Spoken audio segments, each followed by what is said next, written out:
Everyone, welcome back to smart study achieves. ఈ రోజు మన టాపిక్ వచ్చేసి design a learning system or machine. నేను ప్రీవియస్ వీడియోలో perspective and issues of machine learning చెప్పాను. ఒకవేళ చూడకపోతే వెళ్ళి చూడండి. సో ఫస్ట్ మనం ఇందులో ఇంట్రొడక్షన్ చూద్దాం. ఈ టాపిక్లో చూడండి. To design a machine learning system, we break down the entire process into 4 fundamental design steps. To illustrate these steps, we use the standard textbook example of checkers game playing system. అంటే ఏంటి, ఏదైనా ఒక machine learning సిస్టమ్ని design చేయడానికి మనకి 4 fundamental steps ఉన్నాయన్నమాట. దీన్ని మంచిగా అర్థం చేసుకోవడానికి మనకు ఒక టెక్స్ట్ బుక్ ఎగ్జాంపుల్ ఉంది, అదే చెక్కర్స్ గేమ్ ప్లేయింగ్ సిస్టమ్. ఇది చెక్కర్స్ అనేది ఒక గేమ్ అనమాట. మనకి నేమ్లోనే తెలుస్తుంది, చెక్కర్స్ గేమ్ ప్లేయింగ్ సిస్టమ్. ఈ లైన్ యొక్క మీనింగ్ అదన్నమాట. సో నెక్స్ట్ లైన్ చూద్దాం. The base line definition of our system is represented by the learning task tuple.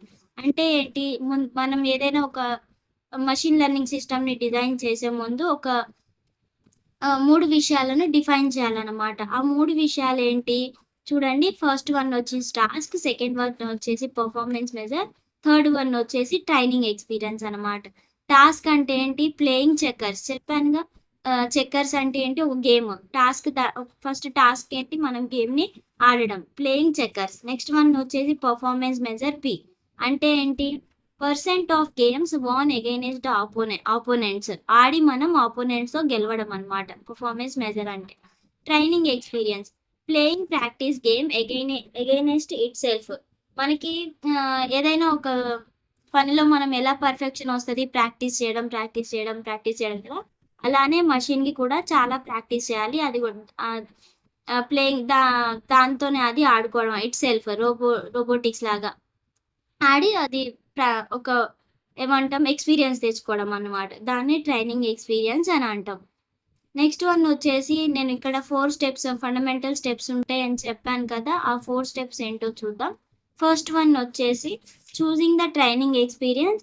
Second step వచ్చేసి choosing the target function. Third step choosing a representation for the target function. Fourth step choosing a learning algorithm. ఈ steps పెద్దగా ఉంటాయి. So first నేను ఈరోజు 2 steps చెప్తాను. 2 steps గురించి మంచిగా explain చేస్తాను. నెక్స్ట్ వీడియోలో ఈ 2 స్టెప్స్ అండ్ ఆర్కిటెక్చర్ కూడా ఉంది దీన్ని, అండ్ ఒక డయాగ్రామ్ కూడా ఉంది, అది నేను నెక్స్ట్ వీడియోలో ఎక్స్ప్లెయిన్ చేస్తాను. సో ఫస్ట్ మనం స్టెప్ 1 చూద్దాం. చూసింగ్ ద ట్రైనింగ్ ఎక్స్పీరియన్స్ అంటే ఏంటో చూద్దాం.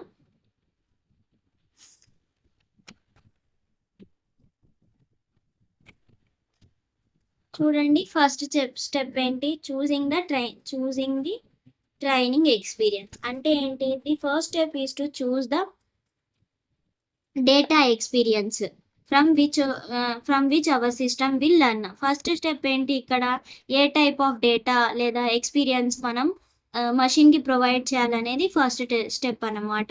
ఇక్కడ చూడండి, in choosing training experience we have 3 attributes. మనం డేటా ఇస్తాం కదా, ఎక్స్పీరియన్స్ ఇస్తాం కదా. ఎలా ఇస్తాం దానికి డేటా ఆర్ ఎక్స్పీరియన్స్ అనేది 3 స్టెప్స్లో మళ్ళీ డివైడ్ చేశారు. అవి ఒక్కొక్కటి చూద్దాం మనం. ఫస్ట్ వన్ వచ్చేసి direct versus indirect feedback. Direct feedback అంటే ఏంటి, the system is explicitly told the correct move for each board state. Example given by a human teacher. Learning is faster and easier. అంటే ఏంటి, మనం game ఆడుతున్నాం అనుకోండి, ఒక move chess ఉంది అనుకోండి. చెస్లో మనం ఫస్ట్ ఒక మూవ్ పెట్టాం అంటే ఒక కాయిన్ని ఫస్ట్ మూవ్ చేసాం. ఆ మూవ్ కరెక్టో లేదో అనేది మనం దానికి చెప్తాం. ప్రతి మూవ్లో మనం చెప్తాం అనమాట, ఆ మూవ్ కరెక్టా కాదా అనేది. ఇక్కడ డైరెక్ట్ అంటేనే మనం ప్రతి మూవ్కి చెప్పడం కదా, అలా ఈ మీనింగ్ అదన్నమాట. ఇక్కడ ఏంటిది, లెర్నింగ్ అనేది ఫాస్ట్గా జరుగుతుంది అండ్ దానికి మనం చెప్తాం కాబట్టి దానికి ఈజీ కూడా అవుతుంది నేర్చుకోవడం అనేది. అది డైరెక్ట్ ఫీడ్బ్యాక్ అనమాట. నెక్స్ట్ వన్ వచ్చేసి ఇండైరెక్ట్ ఫీడ్బ్యాక్. ఇండైరెక్ట్ ఫీడ్బ్యాక్ అంటే ఏంటి, the system only receive feedback at the very end of the game, won or lost. అంటే ఏంటి, దీనికి ఫీడ్బ్యాక్ అనేది లాస్ట్లో దొరుకుతుంది అన్నమాట, మధ్యలో. డైరెక్ట్ ఫీడ్బ్యాక్ లాగా ప్రతి మూవ్కి ఇది కరెక్ట్ ఇది రాంగ్ అని చెప్పాం. ఇది గెలిచిన తర్వాత దానికి ఫీడ్బ్యాక్ వస్తుంది, లేకపోతే ఓడిపోయిన తర్వాత అది ఎక్కడ ఓడిపోయింది అనేది మనకి ఫీడ్బ్యాక్ వస్తుంది. అది కరెక్ట్ మూవ్ ఎక్కడ అనేది దానికి ఫీడ్బ్యాక్ వస్తుంది అనమాట లాస్ట్లో.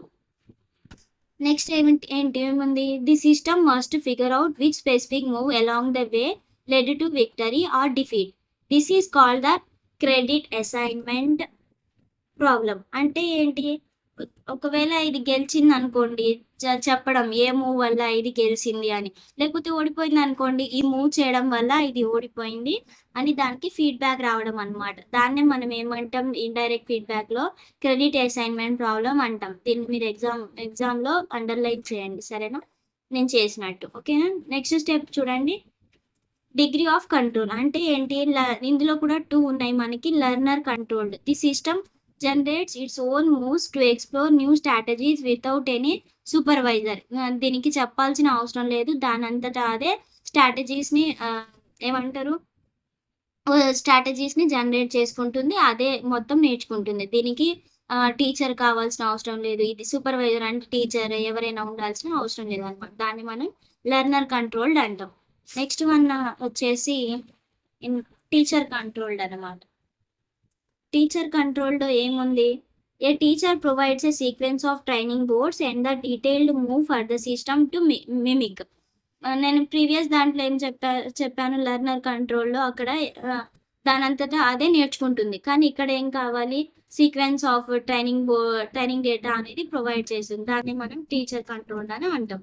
నెక్స్ట్ వచ్చేసి third one data distribution. The training examples must represent the real world conditions under which the system will eventually be tested. అంటే ఏంటి? మనం రియల్ వరల్డ్ ఎగ్జాంపుల్స్‌తోనే దాన్ని ట్రైన్ చేయాలన్నమాట. ఎందుకలా? ఒకవేళ మనం ట్రైన్ చేసిన మెషిన్ ఒక రియల్ హ్యూమన్‌తో ఆడిందనుకోండి ఓడిపోతుంది. అలా ఓడిపోకుండా మనం దాన్ని హ్యూమన్‌తోనే ఆడేటట్టు ముందుగానే ట్రైన్ చేసామనుకోండి, ఫైనల్‌లో అది గెలిచే ఛాన్సెస్ ఉంటాయన్నమాట. ఇది స్టెప్ 1 గురించి మొత్తం. నెక్స్ట్ వచ్చేసి స్టెప్ 2. స్టెప్ 2 ఏంటి? Choosing the target function. ఓకేనా? ఇందులో ఏం చేస్తాం? In the step we determine which type of knowledge is to be learned and how it will be used by the performance system. మనం ఏ డేటా ఇచ్చి ఎలాంటి నాలెడ్జ్ ఇస్తాం అనేది ఇస్తే అది ఎలా నేర్చుకుంటుంది పర్ఫార్మెన్స్ అనేది ఈ స్టెప్ 2 అన్నమాట. ఇందులో మనం ఎగ్జాంపుల్‌గా చెప్పాను కదా! టెక్స్ట్ బుక్ ఎగ్జాంపుల్ చెక్కర్ సిస్టమ్ ఏం చేస్తుంది? ఆల్ పాజిబుల్ లీగల్ బి అంటే ఏంటి ఇక్కడ? All possible legal board state. బోర్డ్‌లో ఏముంటాయి? ఏ పొజిషన్ కరెక్ట్, ఏ పొజిషన్ రాంగ్. బోర్డ్‌లో కొన్ని ఏమంటారు? స్టేట్స్ ఉంటాయి కదా! అవి బి అంటే. బి అంటే ఏంటి? Target function that evaluate any board state and maps to a real world score. అంటే ఏంటి? Target function. మనం ఏ టార్గెట్ దగ్గర చేరుకోవాలనేది చెక్కర్స్ గేమ్ సిస్టమ్‌లో. ఇక్కడ ఫార్ములా కూడా ఉంది. V V V gives R అన్నమాట. Real world application. బి అంటే ఆల్ పాసిబుల్ స్టేట్స్ అన్నమాట. వి వచ్చేసి టార్గెట్ ఫంక్షన్ అన్నమాట. ఓకేనా? నెక్స్ట్ ఇందులోనే defining the target value rules. అంటే ఒక కండిషన్స్ లాగా తీసుకోండి. If a board state B is in winning position. అది విన్నింగ్ పొజిషన్. బోర్డ్ స్టేట్‌లో బోర్డ్స్ ఉంటాయి కదా! బోర్డ్ అనేది విన్నింగ్ స్టేట్‌లో ఉందనుకోండి. వి ఆఫ్ బి అనేది ఏముంటుంది? 100 దానికి మంచి మార్క్స్ వస్తాయన్నమాట. V of B is equals to 100. ఒకవేళ లూజింగ్ స్టేట్‌లో ఉందనుకోండి బి అనేది లూజింగ్ స్టేట్‌లో ఉందనుకోండి దానికి -100 పాయింట్స్. ఒకవేళ డ్రా పొజిషన్‌లో ఉందనుకోండి అటు కాకుండా ఇటు కాకుండా దాన్ని మనం 0గా తీసుకుంటాం. దాని మార్క్స్ 0. ఓకేనా? If B is an intermediate position, game is still on, then V of B represent the probability of a store estimating how likely the system is to win from that position. అంటే ఏంటి? ఇది మధ్యలో ఉన్న intermediate పొజిషన్‌లో ఉంది. Game ఇంకా నడుస్తూనే ఉంటుంది. వి ఆఫ్ బి ఏం చేస్తుంది? ఏ మూవ్ తీసుకుంటే మనం గెలిచే అవకాశం ఉందనేది ఇక్కడ చెప్పడం అన్నమాట. ఈ లైన్ యొక్క మీనింగ్ అది. సో, ఇవి 2 స్టెప్స్. ఇంకా 2 స్టెప్స్ ఉన్నాయి. అది నేను నెక్స్ట్ వీడియోలో చెప్తాను. ఇంకా ఆర్కిటెక్చర్ గూడా ఉంది. దాని గురించి కూడా చెప్తాను. ఇంకొక డయాగ్రామ్ గూడా ఉంది. అది కూడా చెప్తాను. నా వీడియో నచ్చినట్లయితే లైక్ చేయండి అండ్ సబ్స్క్రైబ్ కూడా చేయండి.